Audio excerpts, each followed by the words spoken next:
So if I have the formula, what else do you need for somebody to say, guess what, I'm going to go build the next Bridgewater? Okay, wise guy, give it a shot.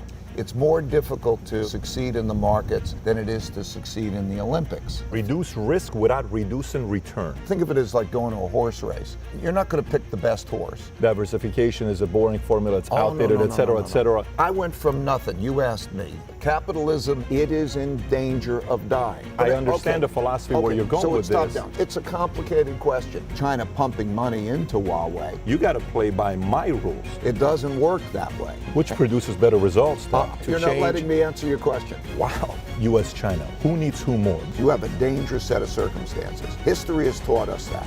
So I'm telling you. You don't think this discussion's taking place? Bet on it.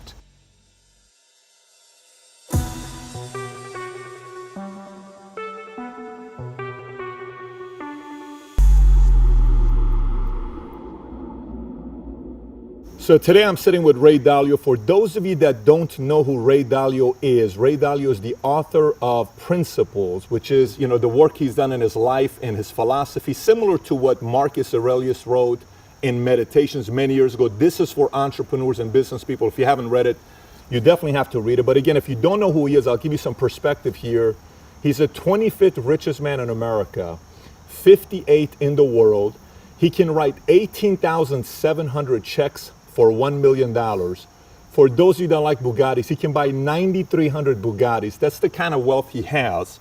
But he's not just known for that. He also built a company that has roughly around $125 billion or more of money under management called Bridgewater Associates. He's the chairman, founder, and CIO, Ray Dalio. Ray, thank you for making the time. Thank you for making the time. Yes, and we kind of wanted to create a romantic setting. This is like a notebook-esque for you. Maybe you're going to open up and tell us some of your insight even deeper than Principles. Who knows? Well, I don't know about your comment about romantic, but in any case, it is a pretty setting. It is a great setting, yes. So, Ray, for some people who don't, obviously one of the things you and I talked about on the phone, I come from the Morgan Stanley background. That's kind of how I got into the financial industry.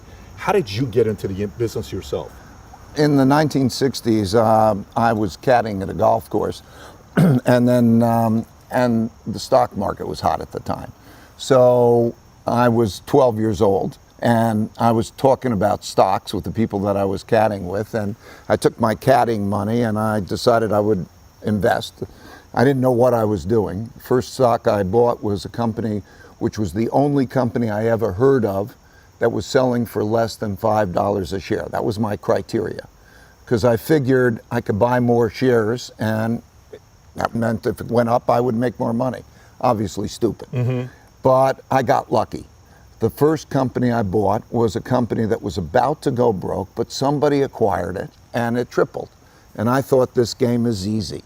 So I got hooked. How instant was that? What was the timeline of you investing to a tripling?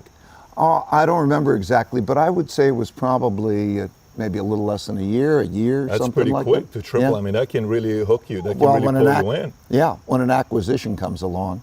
So, and then I got hooked on the game. I know your dad was a musician, jazz, yeah. But how did you get into even being interested in that? Was it listening to what they were talking about, the guys that were golfing when you were caddying, or? At the time, everybody played a little bit around, in other words, they were taking the stock market was very hot. So I'd walk around and we'd be chatting. I'd be asking them questions, and they would think it was a little odd that I was asking them questions, and they were nice to a young kid. And so we would talk about it. And I'd say, what stock? And what, and so that's how it happened. And at that time, if I'm 12 years old and I'm your friend, how was Ray Dalio? What was your personality like? Were you shy? Were you curious? Were you confident? What was your personality like? Well, the first word that you mentioned that comes is curious. Okay. I'm very, very curious, right? I'm not shy, but I'm polite. I don't want to, if they're playing golf, I want to do what they want me to do. But if you get a nice person and I'm curious and we get into an interesting conversation that they're interested in, it's great. Now, you caddy for some interesting people. I know one of them being President Nixon. Was he a president when you were caddying, or not yet? No, not yet. He wasn't yet? No. He had lost the election, his first, and then it was post that. Got it. Then the Duke of Windsor and some other people. Yeah, that's a nice and list. And then there was a Wall Street crowd, and that led to my being able to clerk on the floor of the New York Stock Exchange. Because one of those guys. We were talking about the markets and so on. Yeah. And he had a specialist firm, in other words, a floor brokerage firm on the floor. And so he said, hey, why don't you, in your summer job, come down and clerk? So between college and my summer job, my going to business school, I got to clerk on the floor of the stock exchange. But along the way, you know, those guys made a big difference in my life. I bet. Do you remember any dialogue with Richard Nixon or no? Was there any specific that stuck till today or not? No, really? he wasn't chatty. Okay. It's funny, I asked Clint Hill.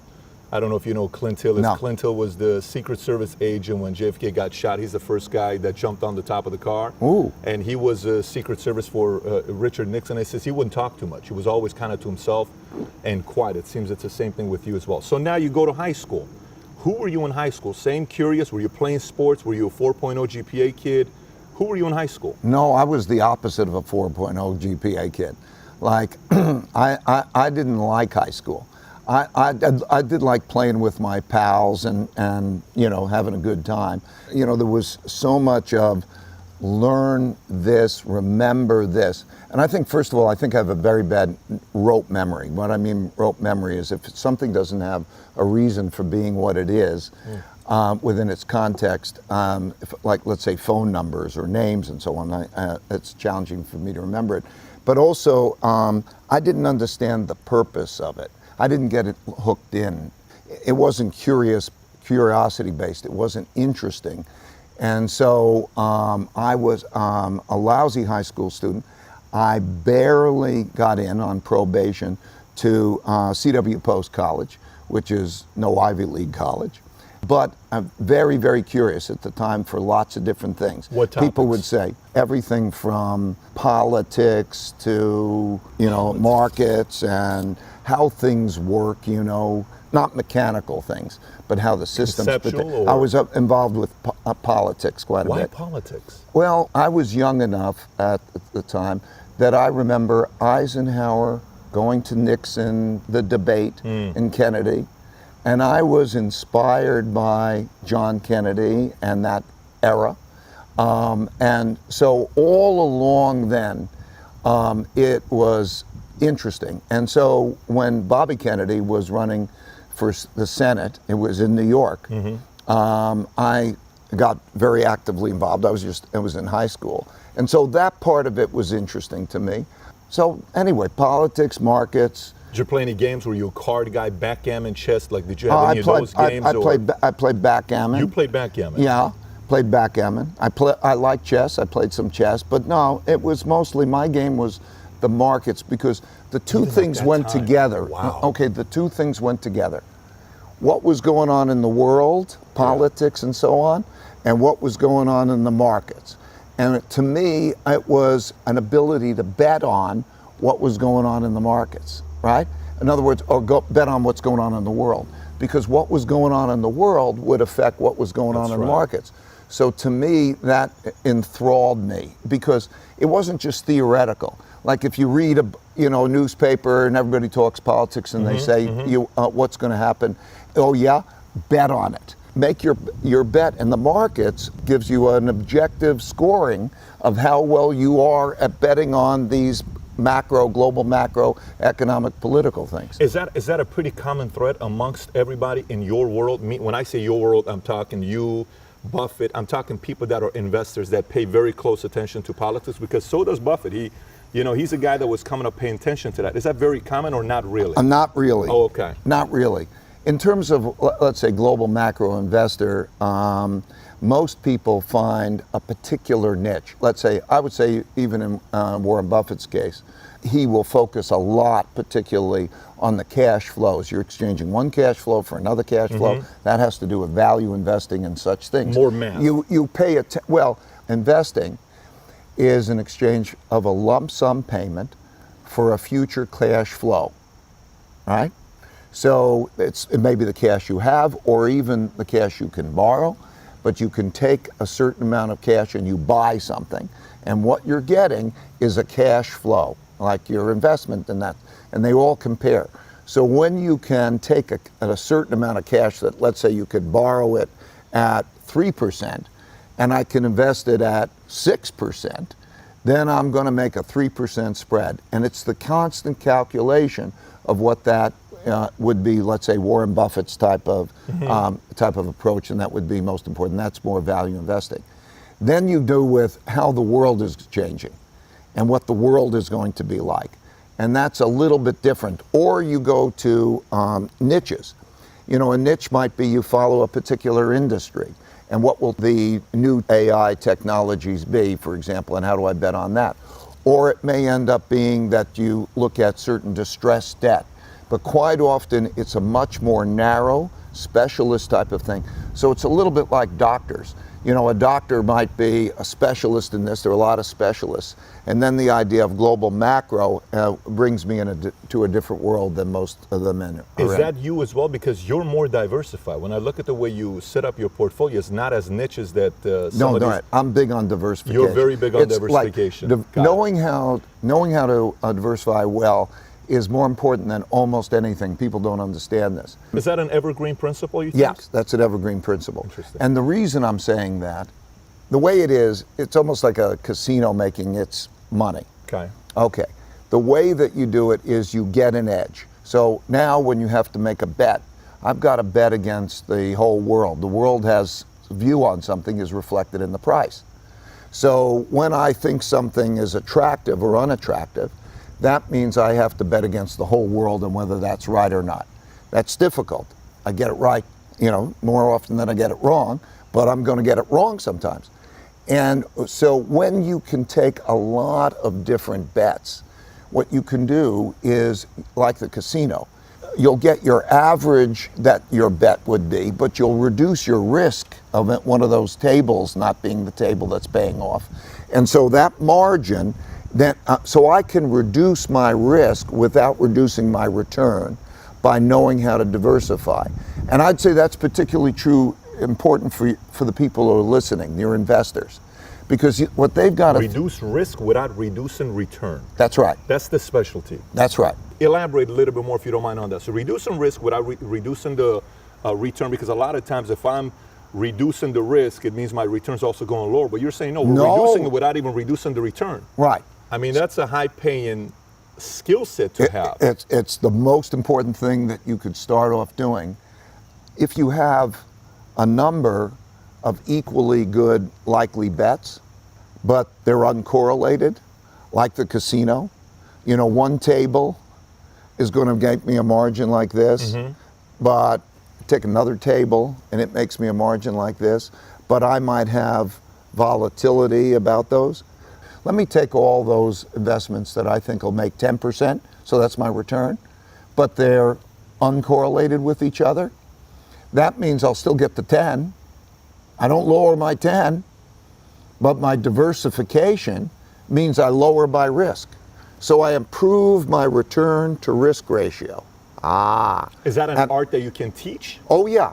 I wrote about it there's what I call a section in this book, the Holy Grail of Investing.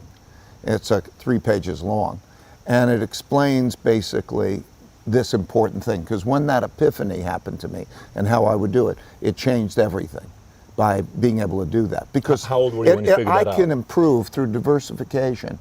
I can improve my return to risk ratio by a factor of 5.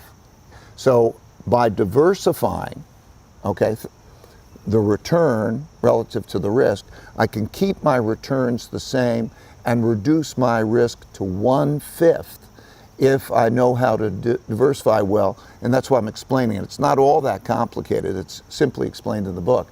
But in any case, that is the holy grail of investing, okay? That's a big thing. If you start to know that that's what you're going for, it changes everything. And it's so important for the average person who's listening. And let me explain why that is. Because the average person who's listening, too many people, think that they can go into this very difficult zero-sum game of betting against the consensus and be right. You know what I mean? In other words, investor says, I'm going to go in the markets, I'm going to make money. Betting against the consensus and be right. Right, because the consensus is built into the price. Okay? That's what's the, so think of it as like going to a horse race, and there's handicaps. Okay? You're not going to pick the best horse. and you're not going to pick the best company. A terrible company can be a better investment than a terrific company. A terrible company could be a better investment, just like the terrible horse can be a better investment, because the odds that are changing, like you go into that and that becomes the long shot. But because the long shot is going to pay off 25 to 1, right? If he comes in, that you could just as likely bet on the long shot as the leader, and it's going to be equally likely that you're going to make money, right? Otherwise the market would be doing the opposite. Well, the market is like that, right? In other words, if everybody believes that something's going to be terrific, okay, then everybody's betting on it, and its price is high. So it's not what's best necessarily. It's what's best relative to what's in the price, what's discounted. So let me ask you, say I have your formula. Let's just say I have your, you got around, what, 1,500 employees with Bridgewater? Is the number right, about 1,500 that's employees? Right. So if I have the formula that you have, what edge do you have that somebody else has to have as a character, as an individual quality, discipline, patience? What else do you need for somebody to say, guess what, I'm going to go build the next Bridgewater? Okay, before I go to that, I want to complete my thought on this notion of you as an average investor and why diversification is so important. In order for you to win in the game, like you're going to go in and pick what's a good investment, you are playing against others. You have to realize that, because it's all in the odds. It's like when you go to the track, you're going to have to play against the handicappers, okay? So it is very difficult for you to beat me or to beat others who are putting 1,500 people and hundreds of millions of dollars into how to win in that game, right? And there's a lot of people, and I find it challenging. I find it difficult. So it's difficult to win in that game. It's difficult to win in that game individually by placing the bets.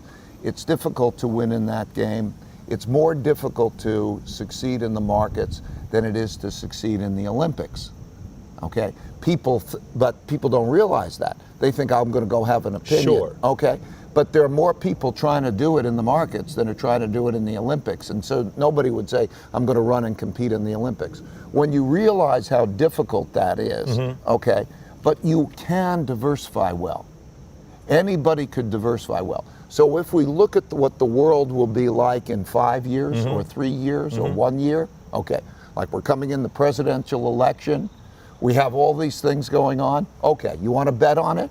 Okay, wise guy, give it a shot. That's what you're doing. Is that easy? That's what you're doing? Okay, well, the only way I can do it is I need to diversify my bets well. I wouldn't want to concentrate on any one of those. So you're not. And I try I'll take, like the casino, I'll take that bet, and I'll take this bet, and I'll take a bunch of those bets. But for you as the average investor, you're probably not going to even be able to pick which horse has got the edge relative to the handicappers, okay? And so diversification, that is the thing that I would say, particularly for anybody, it is the most important thing. It's if you know how to do that well. So that's why I'm saying, you know, that page, those couple of pages here was something I wanted to pass along to people. You'll see a lot of people will say that's a boring formula or it's an outdated. You know, you'll be in the industry and say, oh, this whole diversification is a boring formula, it's outdated, et cetera, et cetera. I'm just trying to say, I went from nothing. You asked me, okay? My dad's a jazz musician, middle class or low middle class family. I had nothing other than parents who cared for me, and I could go to a good public school. And that was the only thing I had. And if I took that and I say, okay, here I am with the things that has happened over the markets and making money and building a business and so on, there are a limited number of principles that I want to pass along to people, because I think if they can get those principles, that would be extremely valuable. And this is not boring.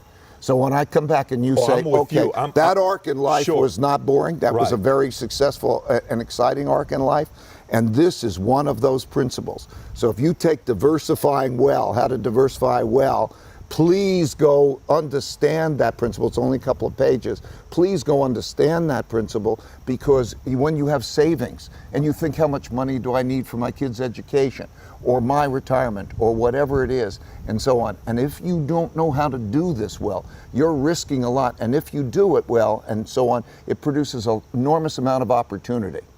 So you have 1,500 employees here. How many of them do research for you specifically tied to politics, election, what's going to happen? How much are you spending time studying that part of it, since you're saying two things intrigued you in high school, politics and economy and how it's tied to each other? Are you guys focused heavily on studying what's happening in politics as well, regulation, laws, all that, or not really?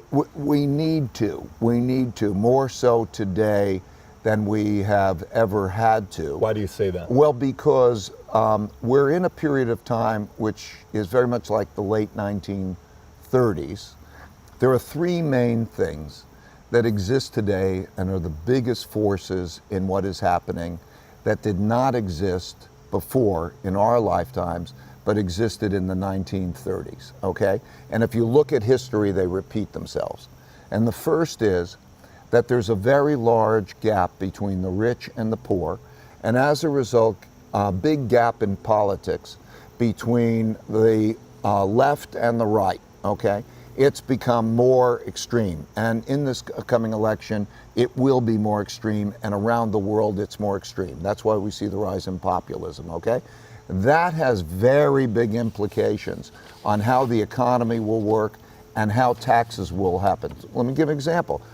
The corporate tax cut, which happened, was a big boost for stocks, because you own a stock and they pay less taxes, the stock is worth more, the company's worth more. If there's let's say a Democrat elected, there's a high probability, almost certainty, that would be rolled back. Sure. So one of those or another matters, and it matters in a lot of different ways, more than it ever mattered before.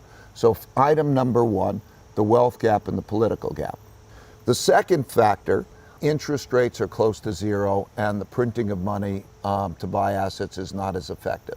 In the old days, in the normal days, if the economy didn't do so well, you'd hit it with a little jolt of stimulation. You'd lower the interest rate, and put some cash out there. You give it a hype, and then it goes, okay? When you get to zero, or close to zero, you can't lower those interest rates. So we're close to that level in the United States. We're at those levels, negative interest rates in Europe, negative interest rates in Japan. That baby ain't going to work anymore. When you try to lower that, in terms of that, won't happen, okay? That's limited. And then what they do is they go out and they print money and they buy financial assets. And that is not working as well, because what happens is when you buy the financial assets, it goes into the hands of who own financial assets. Yeah. Investors. And what they do is they put it into more investments. That notion of putting it into more investments makes those investments go up in price, which is great for the people who have the investments, but not so great for the people who don't have the investments. It widens the wealth gap, and it's its own challenge. And it's not going to be stimulative, and you'll see it. So item number two that didn't exist in our lifetimes before, but did exist in the late 30s, is that. Item number three that exists is that there's a rise of a power to challenging an existing world power. China. China rising to challenge the United States. And if you look at through history, when there's existing world powers and there's rising of a challenging power, there is a conflict. There are conflicts. And they've led to wars. In the last 500 years, that's happened 16 times. And in 12 of those times, there were wars. There are 4 types of wars that happen simultaneously. We always think shooting each other and sending people and bodies into wars and that kind of war. But they all have 4 types of wars. They have a trade war. Mm-hmm. They often start with a trade war, 1930s, Smoot-Hawley tariffs. There is a technology war. There is a geopolitical war, like is happening with China. What will it mean for Asia, Asian countries? And there's a capital war. capital war in all of these cases. So, for example, just recently, the Trump administration said that they're considering shutting off capital to China, a certain flow of capital to China. Well, it's not happened before. You have to go back to World War II. And in World War II, and in a number of wars that other countries have had, they have a capital war, which means that they could say, the Trump administration could say to the Chinese, you know those $1 trillion of bonds that you own? Well, we're not going to pay you, or we're going to do this or that. These types of wars, and how does money flow between countries? Who needs two more, though, Ray? Who needs two more? I'll digress into that, but I just wanted to make clear that at number 3, so these are factors. Sure. 1, wealth and political gap, extreme. Number 2, monetary policy can't, so if we have a downturn and they're at each other's throats, serious. Number 3, the conflict with China. These things have played out. Now when you ask, how do you play the game in China, US, that's a conversation, but I just wanted to clarify the nature of the dynamic. That's powerful. But. So now when you look at why is politics more important today than it was? Because that will determine in the markets what will happen in the markets and the economy, right? And number 1, that wealth gap. Who you elect will have a big economic and market impact. Tremendous. Number 2, the absence of monetary policy will have a big market impact as to what will be done. And number 3, this geopolitical war, which involves those 4 things, technology and so on, will have a big impact. So that's why it's more important than ever. So question for you with US-China. Who needs who more? Because China was communism. You write about it in your paper, Why and How Capitalism Needs to Be Reformed, which we're going to put the link below. If you haven't read it, you got to read this paper. So who needs who more? They're communism. They look at what's going on in the world. They notice US is doing good. This whole book about Karl Marx, Communist Manifesto, flopped. It impacted, a lot of people were killed. It didn't work. My family, half of them were communists. Then they look around, Russia says, hey, Reagan comes, maybe you got to consider capitalism. Russia kind of starts doing it now. China's looking at it. They keep communism at the power at the top where there's not really freedom of press. But economy, maybe let's test capitalism. Now they're coming up.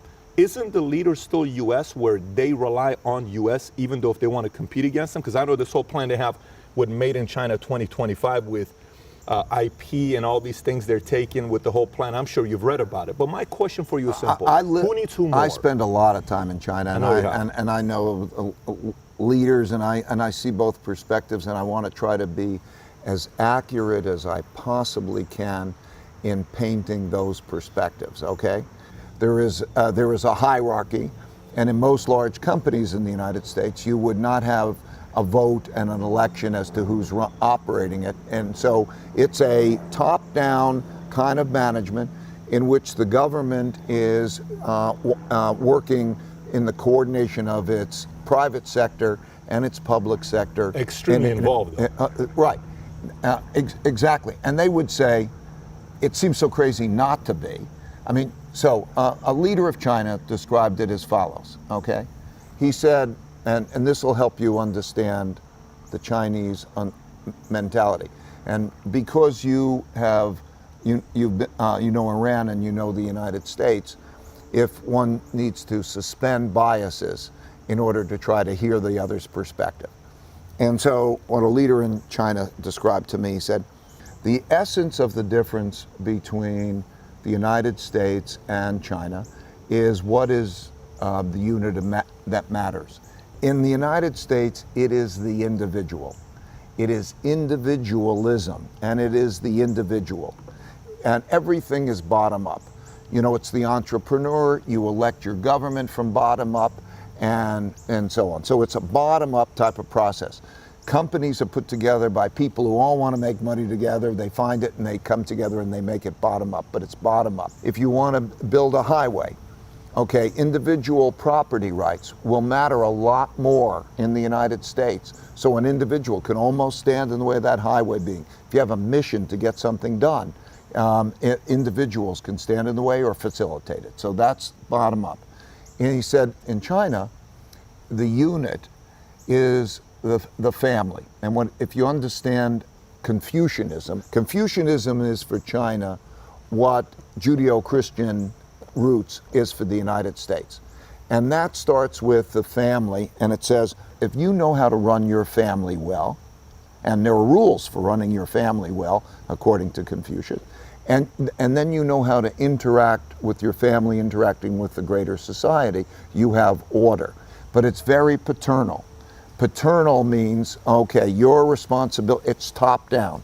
So when when they're running the government, it would be very similar to maybe running a big company here, that they would say, okay, well, there's top down. Which produces better results. I'm not going to get that we can ask. But I understand okay, the philosophy where you're going so with it's top down. Yeah. So it's a complicated question, right?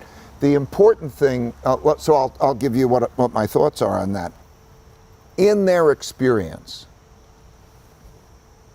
when I first started going there, which was in 1984, since 1984, they have increased their incomes by an average of 26 times. They've gone from 2% of GDP to 22% of GDP. They had a poverty rate, which was 88%. It's now gone to less than 1%. They have lengthened the life expectancy by 10 years. I'm not saying which has gone better or not, but I'm saying they believe, and when you look at it, that process is a logical process and it works well. And so that is the one that they're operating by. I grew up in America, which was a land of opportunity for me. And this goes back to what I'm saying in terms, it's got to be a land of opportunity. But I grew up and all I had were two parents who loved me, and I went to a public school. And I believe in this opportunity and that element of those types of freedoms to create that opportunity. Right now in the United States, we have a problem in the public education system in terms of the quality. Certain areas which can't receive basic funding for basic things, the most basic things, because money doesn't get to them. They would say, well, that would be intolerable. How do we deal with it? We have our own problems.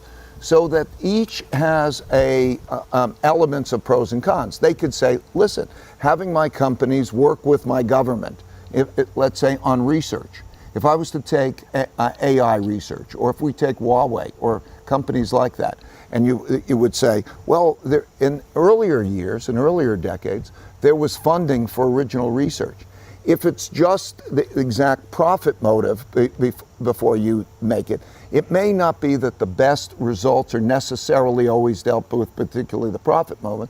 So they might say, listen, we'll put money into development. Now we would say, in I think maybe too black and white way, that putting money into the development by the government making some of those moves would not be our way of doing it from profit down. And so if you look at, let's say, what DARPA's come up with in terms of where the internet came from and where GPS came from. So there are issues. My main point is, let's step back from that. The question you're asking me is irrelevant. Which would I like? It doesn't matter. I mean, because of the pros and cons. Because the issue really is, will they have the right to do it their way? Oh, the right is, there is no question about the right, let me just finish. Will they have the right to do it that way? Or no, there is a question around the right. Because will they do it that way, and will we do it our way? And then you have the real conflict, okay? Because the real conflict, when you get down to the nitty-gritty of that conflict, is they say, the team I'm going to put on is going to be a government company partnership type of thing, okay? And we will choose not to have as much of a government partnership. And then we argue about what the rules of the game are, and that's where the hardball starts to come in, right? Yeah, because what are the rules of the game? I don't know if whatever way you want to run your family, you run your family. It's not my business. No, what I'm saying to you is, China wants to run it with those rules. Go be at it. No, but you're not understanding what I'm trying to. Force versus influence. No. I'm trying to make clear, when there's a question of an intersection, what are the rules of the game? The United States and China would disagree. Well, that's where the rubs come. In other words, if Huawei is a company which has a tremendous lead in 5G technology. And what an American perspective in the rules would be that China pumping money into Huawei is not the way the rules should be, okay? China would say, well, that's for you to say. And so they'll argue But if over this top-down versus bottom-up. I get that. But okay. if you're trying to do business with me and my community, you got to play by my rules, not your Yeah, rules, but right? it's not so clear-cut. That's the point. But if the whole thing with the CFO and the whole, Iran and side deal with another company, No, but you get what I'm asking you. Though. No, what but I'm asking is saying if you're trying to do business with U.S. and the community, wouldn't it have to be by the rules that U.S. has? Of course. Okay. Each can operate by its rules within its domain. Sure. However, it doesn't work that way, okay? Because of how intertwined they are, okay? Because of how intertwined one technology is for another. If I was to recount what goes into our technologies or their technologies, and the world that we've gone through has been intertwined. The globalization has meant that companies get this piece from the other and that piece from the other, and there are trade routes. And now we're having to go through a division of those because it would be easy to say when you're in my domain. But the world doesn't work like the domain is cut and isolated and you're just within it, because the products are not just within it. If you take an Apple phone, if you take Apple devices, if you take a lot of things that we're using or vice versa, they are intertwined, and that is where the rub is. I'm very familiar with that. I'm very familiar with how many iPhones are in China and how much business they allowed U.S. to go in, and how much 5G is playing the influence with Huawei, and they were getting to the systems, even though they weren't selling a lot of phones. I understand that part with the race for Huawei, how big of a race for 5G is today. The only thing I'm asking is principle-wise. Power, force, control, no free press. No one really knows what their unemployment is. They'll say 3.8, but no one really knows. Would you say it's a competition? And with that competition, whatever it is, they will have our bottom up, they'll have their top down, they'll be control and we'll be this, and so on. And that's how it'll work. And so let's look at that both objectively and then just also understand what they're doing and what their perspective is. Because if you don't understand their perspective and you just paint it as, a good evil thing, whatever it is, or I don't want it. I don't think it's a good evil thing. That's not what I'm asking.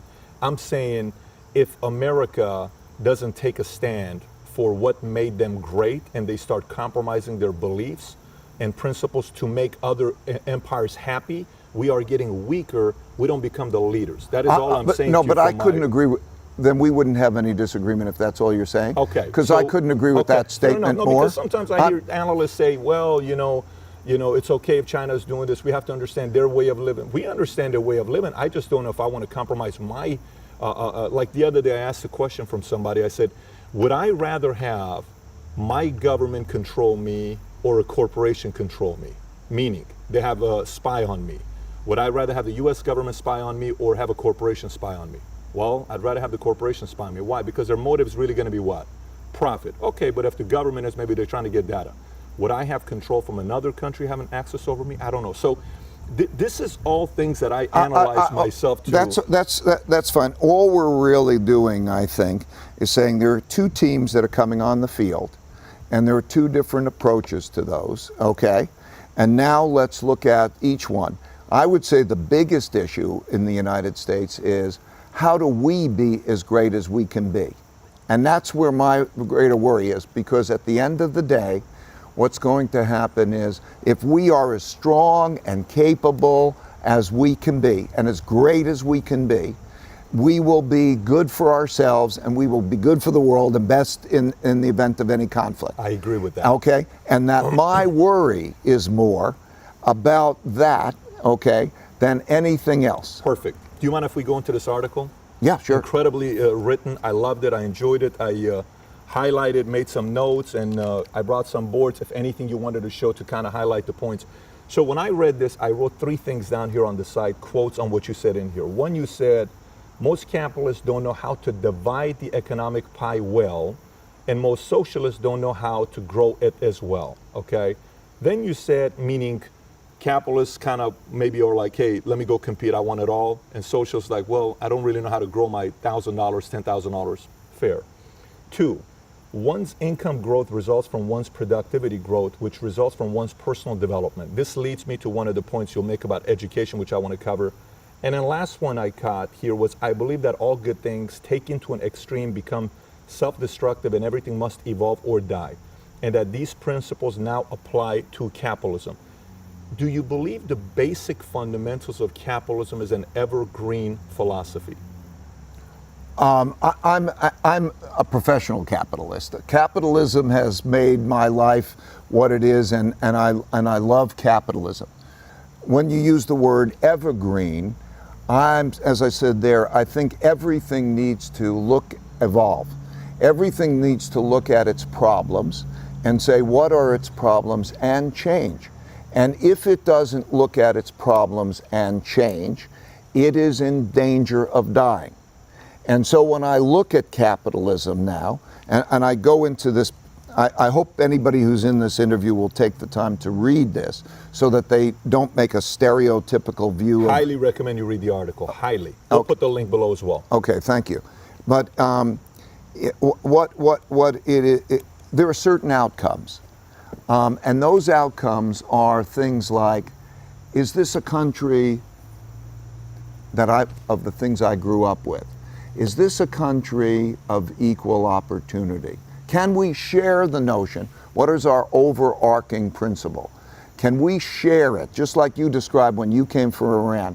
I think this is a country in which it was fabulous in being able to bring people without prejudice from anywhere in the world, and they can really be citizens here in a way where, based on their opportunity and their good behavior. But in addition, the thing that I grew up with, and I always believed was most important, was equal opportunity. So if I would say, what is America? It's a country of equal opportunity. And circumstances have changed. This was not because of evilness of anybody, but circumstances have changed, having to do with combination of things, having to do with technologies replacing jobs in certain types of jobs, having to do with going global and the workforce being a global workforce where others will, in those jobs, produce it outside the United States and bring it in. Having to do with monetary policy, which means that the central banks buy financial assets, which benefits those who have financial assets relative to those. Having to do the way the Constitution is even written as regarding who is responsible for education. State or federal. It's a state issue by the Constitution, and it is, and so then you would say, as I examined in this, I just wanted to see the differences. So I carved it away. I want to look at what the bottom 60% of the population, what their lives are like, and separated it from the top 40% because the averages are misleading. And really that's almost like an 80-20 thing. In other words, the bottom 80% relative to the top 20, because that other group is basically similar to the bottom. And it's not an environment in which we can say that we are striving well for equal opportunity. Okay, opportunity. Because in that top 40%, the average per capita amount of money spent on a child's education is 5 times that in the lower 60%. And so if you look at the outcomes, put the outcomes of income aside for a bit, but just even deal with productivity and usefulness.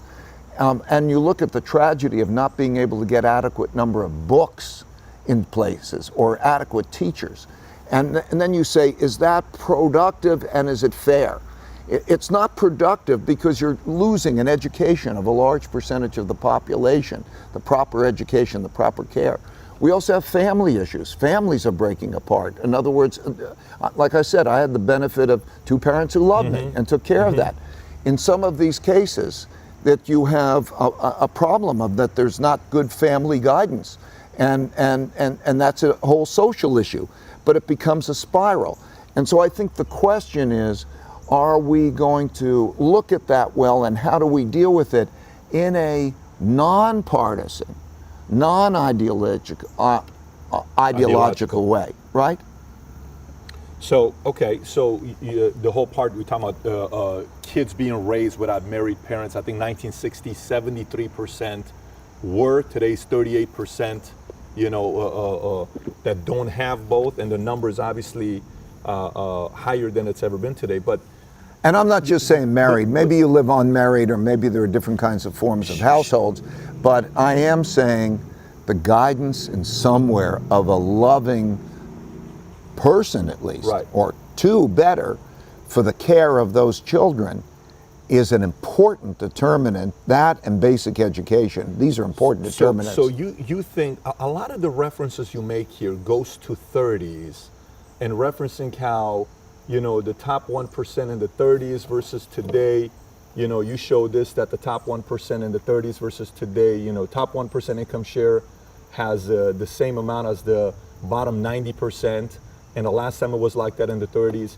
Are you kind of suggesting that we may be facing what happened in the 30s here soon, or no? Yes, I'm saying. Okay, so that is where you're. I'm saying there are three major divisions. Okay, three major forces, and that force, which I think I emphasize the opportunity gap, not just the wealth gap, but they both matter. If you look at history, across countries, across time frames, and you say when there's a large income and wealth gap, and you have an economic downturn, you have a dangerous fight on your hands. You have a dangerous set of circumstances. History has taught us that.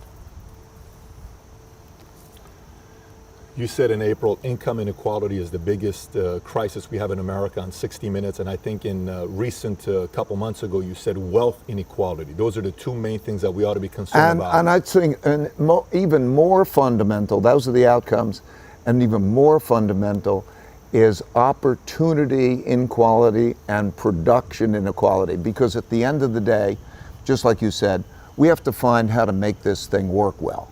And you quoted me as saying correctly that I think that the capitalists know how to make it better and the socialists know how to maybe divide it, okay? But what they've got to do is they've got to get in there. There are things that we could do that will make our country more equal opportunity and more productive. Is that such as what? Is this where you went into the education part? There's so many different things, but certainly basic equality in education. If you go back to the most basic. How do you do that though? Okay. First, you have to start with the following beliefs. Number one, that we must deal with the issue. Okay, that you treat that risky situation, that economic and political division that exists like this, as a national crisis that we better get on looking at. Isn't that what a lot of different countries try to do, where they force the Pareto theory to change? You're not letting me answer your question, because I'm sorry, my answers are too long. But if I have to, okay, you've got to do it. You've got to do it together. Okay, you got to first of all treat it as an emergency. I'm adjusting to your interview style. Your answers are long-winded, and I got. I'm sorry. I'm going to make notes. No, you go. I'm going to make notes, and I'll come back and visit it. Please continue. Okay. Yeah, I am long-winded. No, it's good. The content is good, but you're getting me to ask a question from certain things you're saying, because I'm curious. I know, and I feel that I can't complete the answer. That's my dilemma when I'm. So I don't know. You tell me, because it's your interview, so you tell me how to do it. I think we, as a country, have got to come together and realize that we share a common problem of this polarity, and that it should be first declared as a national emergency. Okay, and that it should be done in a knowledgeable and bipartisan way. I don't think it's going to happen. But I think it's necessary to happen, because otherwise you'll have a fight, and that fight will itself be very damaging. And that you have to then engineer it so that you both increase productivity and you increase a fair system. And you could do that, I gave an example. You could do it by education, you could do it by a number of things. I won't. That's where it led into your question. Your question was then, how would you do that in education? That was your follow-up to that. Sure. And in my example, and I would say If you start with the will and the necessity, and you did the engineering with the knowledgeable partners in various ways, you can get there. The capacity of the individual. So, does that mean, for example, you might carry it forward in the following way? You would say, not just raise taxes, but say, what are our needs that we have to meet? And how much money is it going to take to meet those needs? And you start with not just a redistribute the money. Okay, we have to redistribute the money. But you start with the critical necessity, like we need to approach equal education or something approaching equal education. So you put that in and you'd say, how?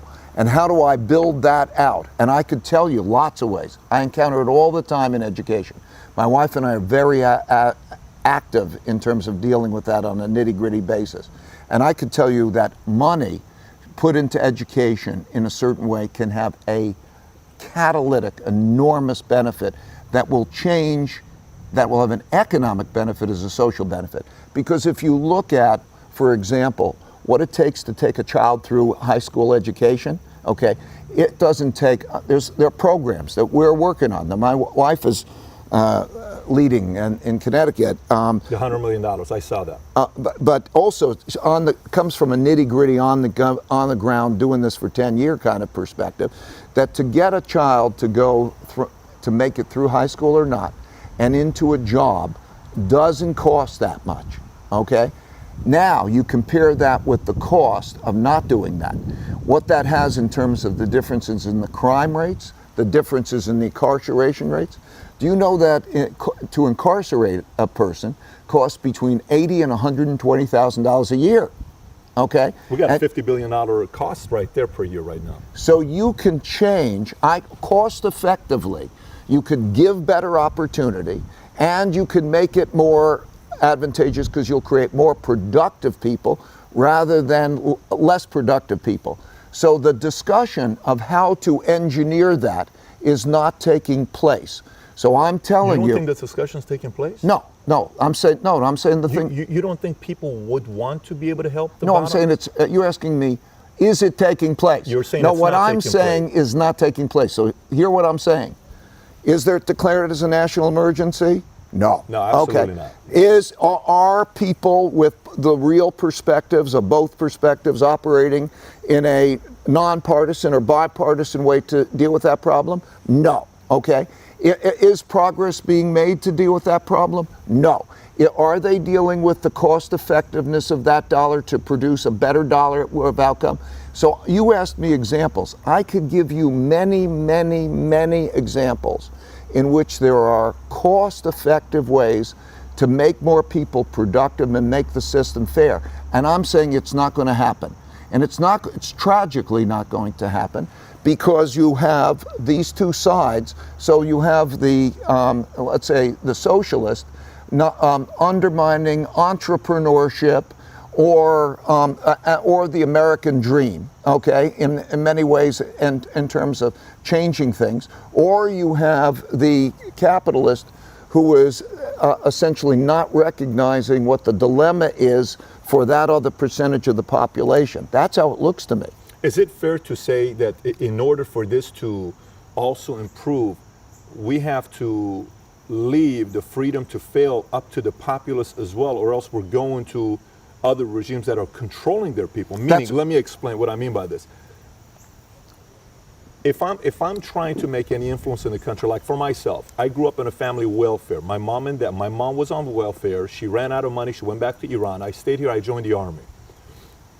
Went for 2.5 years. I had a 1.8 GPA in high school. I'm a calculus kid. I did good in calculus. Everything else I wasn't good at. So I go to the army. I get out. A kid calls me, a friend of mine, says, I think you can do better out of the army. I'm about to re-enlist to go Special Forces, Sears, Rangers. I got all the orders. I'm going to go to DLI, speak 5 languages. They were going to use me. This is going to be a great guy to keep for 20 years. I'd be a great soldier in the military. He calls me, says, I think you can do good in the free market. So what do you mean? He says, you should get out. So I get out. Then my first boss and my sister recommend me to pick up a book, and I start reading. Then I get inspired. Then I fail miserably, and then I make a few $100 million in my 30s. That happened because someone said, hey, what do you want to do with this? But the same person that offered me a book offered 50 other people to read a book. You understand this. This is it, right? That's the American dream. What I'm right? trying to say is, but the point I'm trying to say that for you, your background, you shouldn't be worth $18.7 billion today, based on stats. Your dad's last name is not Vanderbilt or Kennedy, it's Dalio, and you made Dalio relevant to the world, where the world knows this. Let me finish my statement, and then I'm also going to be a little bit long-winded here. Please But do. I'm going to turn the wind back over to you, I promise you. I think sometimes when we try to encourage the populace to do something, if we go the route of more entitlement, but the kid is coming home to the wrong mindset, nothing is changing. So how much is this to work on the parents of the 8-year-old PBD or the 12-year-old Ray Dalio? How much of it is on the parents to want to also do something about it and want to pick up a book, want to develop themselves, as it is on the kid? Because I think we're forgetting the influence of who the kid is going home to. Oh, I'm not forgetting that. Okay. I'm So how do you work talking about with that? parenting, right? I mean, that's You're one of my spending a big. lot of time on that. Oh, that's Yes. one of my big things. So how do we work with them? How do we influence them? Well, I think you've just said. I want to emphasize the things that you said, because that's the American dream. Okay, the American dream is made up of the fact that you own it. You acquired early on the good guidance from adults, and ideally your parents, and you had an education system that was a fair education system that you can get through, and there you went. And then you had you and your self-discovery process and your character that allowed you to do that. And in the process of doing that, not only did you take care of yourself, you produced such great outcomes in the results that the consequence, you were a real net contributor. And so when we look at we have to make these people net contributors unless somebody's handicapped. If somebody can't, for whatever their inability, and that's a social program, 100%. You have to give those other people essentially the opportunity to struggle well, to be able to struggle well and to develop the character and the capabilities that come from struggling well. That's the formula. So we agree on that formula. And so if we have a situation where we're failing, because you can go to school districts, and I know the school districts, in which they can't afford each kid to have a book, enough books, or in some places, not enough to have pencils, each kid having adequate pencils. So they break them in half and sharpen them from both directions so that they can get by in doing that. And you have that, and we look at it, and we just don't look in the mirror and say, what can we give them to have that equal opportunity?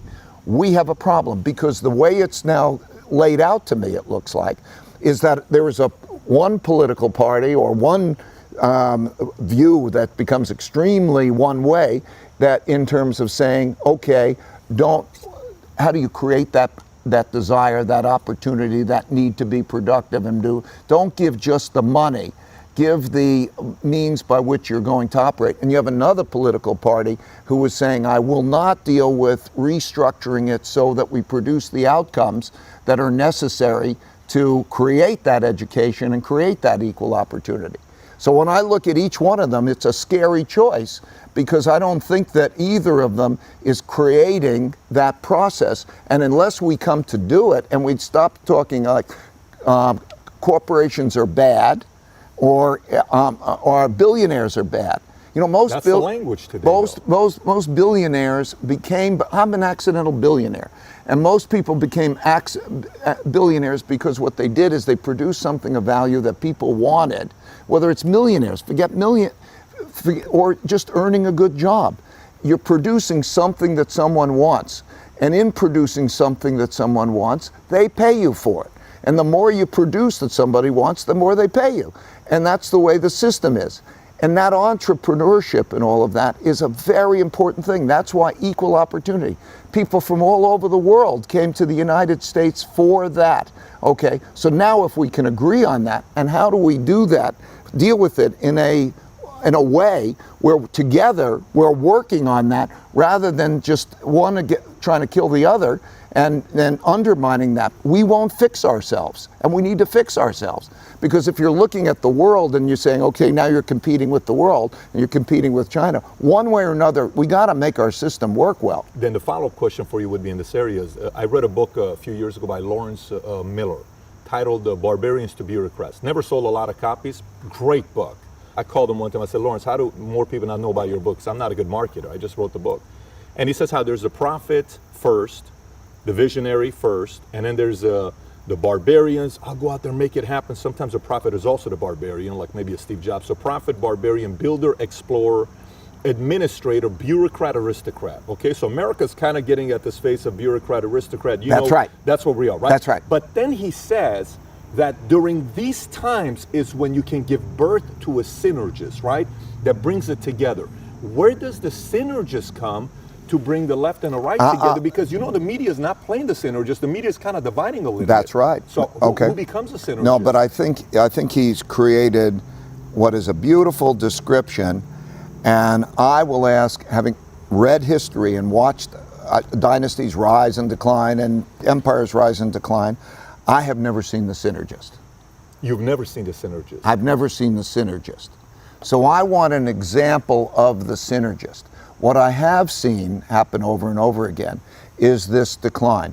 He's describing that notion, also one generation to another. That what happens is it's the person who doesn't have anything, works hard, accomplishes something, has it, and so on. The synergist, I've never seen the synergist. All I've seen in history is these people deteriorating, that leadership deteriorating, and those people fighting. That's what I've seen repeatedly in history. That's what I'm saying it happened in the 1930s, but it happened. I've studied this going back. Literally, I wanted to study the last 500 years to understand the rises and declining of empires. And if I go to, I've studied before this the British Empire, before that the Dutch Empire, I studied the Spanish Empire, I studied the dynasties in China, and they all have the same paths. They all basically have the same paths. And those paths are... It's not an optimistic... It's the same thing as even companies. It's a company path, or think of a multi-generational family. You know, the first generation makes it, they work hard. The second generation, and that's why they go from the saying, from shirt sleeves to shirt sleeves in 3 generations, okay? If you think about the company, the corporation, corporation starts with an entrepreneur, and then it goes to the cycle he's describing, and then you get to the bureaucrat, okay? And then somebody who's the entrepreneur and scrappy, like you or whatever those people, come up and they're the revolutionaries, and they tear it down because they come up with better ways of doing it. And those are what the patterns look like. You said in an interview you're not competitive, but you're driven. I'm sorry? You said in an interview you're I'm not competitive, but you're very driven. You used the word driven. I'm passionate. Okay.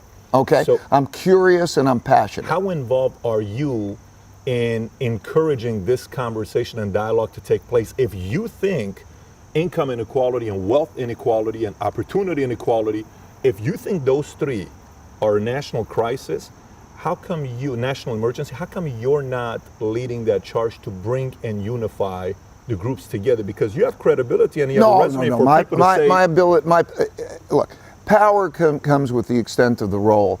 I'm at a state, so I'll step back and I'll describe what my perspective you know what I'm asking, is. Though. Sure. And I'm trying to answer it. And like any of my answers, you have to bear with me because they take a couple of minutes. Okay. The first is where I am in my life. I think there are 3 phases in one's life. First phase is you're dependent on others and you're learning. Then you go out in the world and you're increasingly, others become dependent on you and you're working and you're trying to be successful. Then you approach the 3rd phase where I'm in a phase where I'm going to my 3rd phase. And in that 3rd phase, my goal is to have other people be successful without me. And that's like extends to your kids, it extends to other things.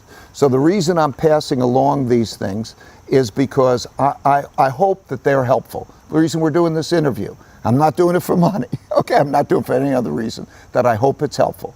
And so I'm passing that along.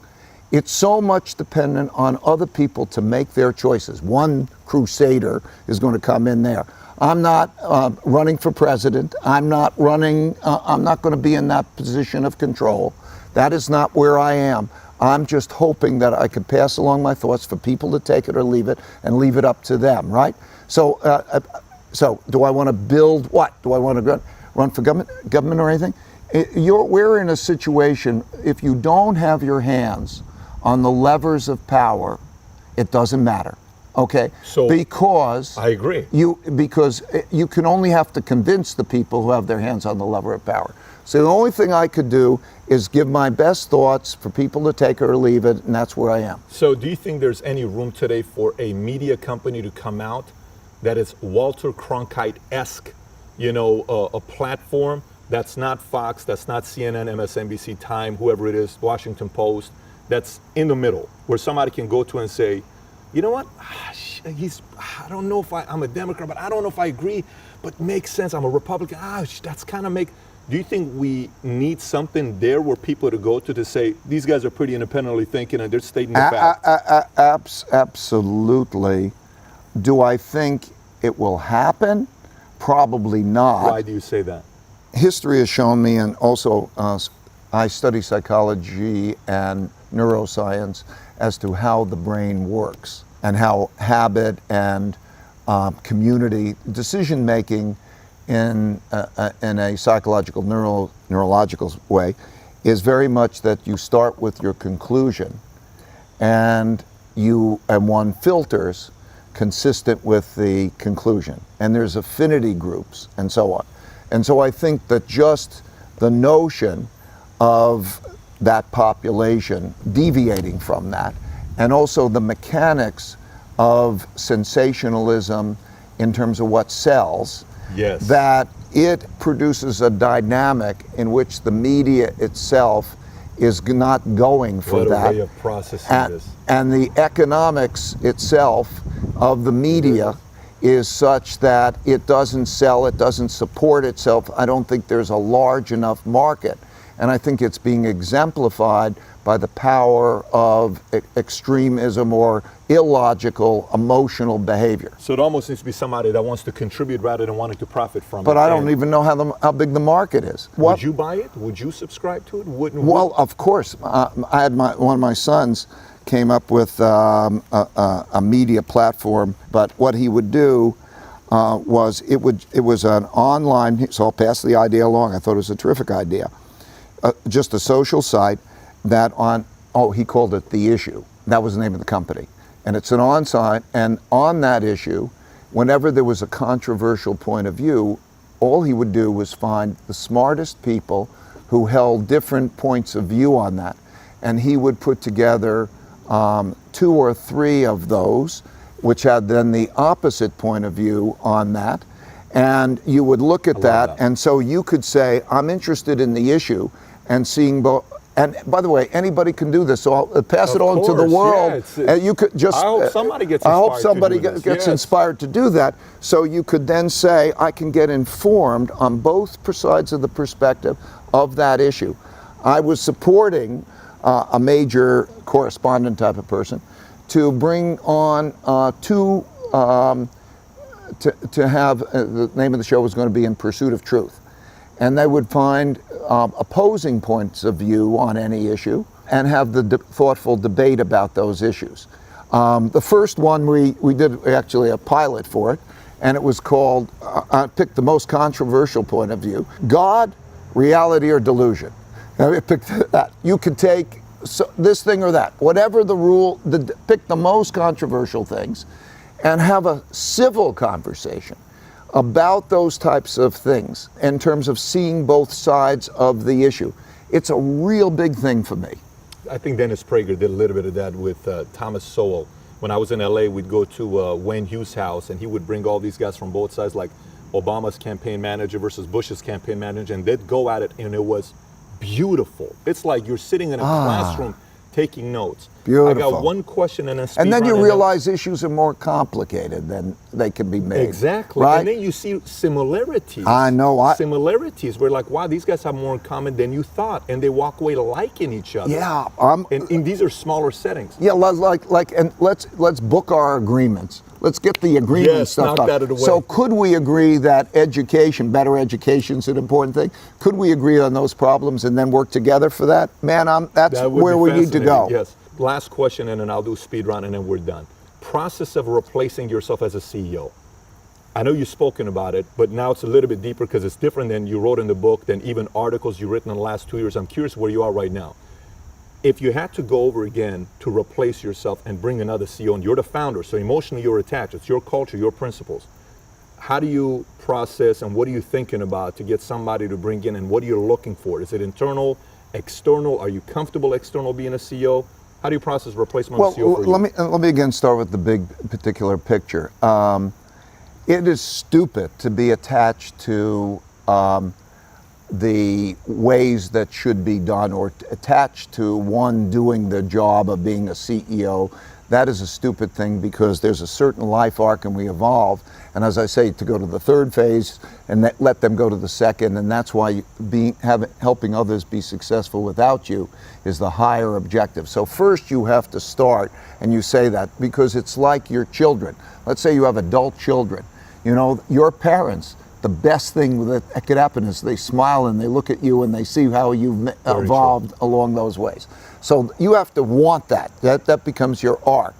The second thing is that you have to realize that, like anything, if you haven't done something, I have a principle. If you haven't done something 3 times before successfully, don't assume you know how to do it. So all along those lines, as you start off, you have to allow enough time for mistakes and learning that's going to come along the way in order to be able to make that transition successfully. And I learned that over there. You know, it was a process. First time around, it didn't work. Second time around, but we all learn, because all these experiences are learning. That's the purpose of them all. So it's okay to fail a few of these times, and then to get there as long as you eventually get there. And then you have to, help them. So, enable them. Enablement is the word, not control. Enable. Be a mentor. How hard is that for a personality like you to do? Oh, it's so great. It's all partnership. If the first sentences in this book that I wrote, first of all, understand that I'm a dumb shit. And anything that I haven't done shit. You're saying like you have to. No, I'm a yourself. dumb shit. Oh, you're a dumb shit. In other words, that what I mean is that any success I've had in my life has been more due to my knowing how to deal with what I don't know than due to anything I know. Okay? Once you start to realize that, and the power does not just bottled up in your own head, okay, and you can draw upon the best, then you change your approach to life. And I'd say it's the opposite. The greatest tragedy of mankind, or the greatest tragedy of individuals who together make up mankind in their dealing with each other, is they have bottled up in their heads wrong opinions that they don't know how to stress test, because they think if it's in their heads, it's right, if they have an opinion.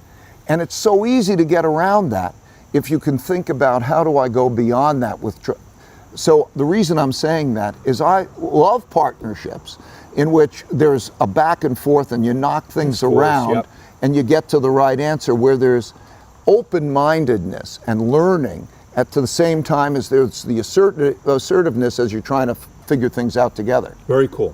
Last thing is speed round. I give a name, you just give me a word that comes to your mind. Okay. I'll give a name, you give me one word. Buffett. A wise. Lawrence Culp when he was a CEO of Danaher. Metrics. Interesting. Boris Johnson. Loose cannon. Okay. 1994 Newt Gingrich. Accomplishment. Joe Biden. Who knows? Milton Friedman. Naive. Naive. Wow. Michael Bloomberg. Well balanced and capable. Jeff Bezos. Interesting. Peter Thiel. Don't know enough. Okay. Very cool. So I appreciate you going through that. That was fascinating. Valuetainers, before I wrap this up, couple things. Number one, highly recommend the first thing you do is go in the description section. There's going to be a link to the first one. Go download his app, Principles. You'll see it. We're going to put the link. It'll go right to it. And even through it, after you download the app, you want to get the book, the second link below will leave is to go order the book Principles. I've read this multiple times. I had every single one of my executives read it and write a paper on it. I had every single one of my sales leaders read it and write a paper on it because it's that effective of a book. If you haven't read it, you got to read it. Having said that, Ray, thank you so much for your time. I'm looking forward to doing this again in the future. I look forward to it too. you. Thank you. Hope you enjoyed this interview with Ray Dalio. I know we talked about a lot of different things, but I want to hear your thoughts. Send me a tweet at Patrick Bet-David. Let me know what's the biggest takeaway from this sit-down I had with Ray Dalio. And outside of that, I got two other videos I want you to watch. One video is one I did on U.S.-China trade war that did very well, got a few million views. You can click on this to watch the U.S.-China trade war. Or the other video is on Huawei. Since we talked about China and we talked about Huawei in this interview, you may also enjoy those videos. Having said that, if you haven't subscribed to the channel, please do so. Take care, everybody. Bye-bye.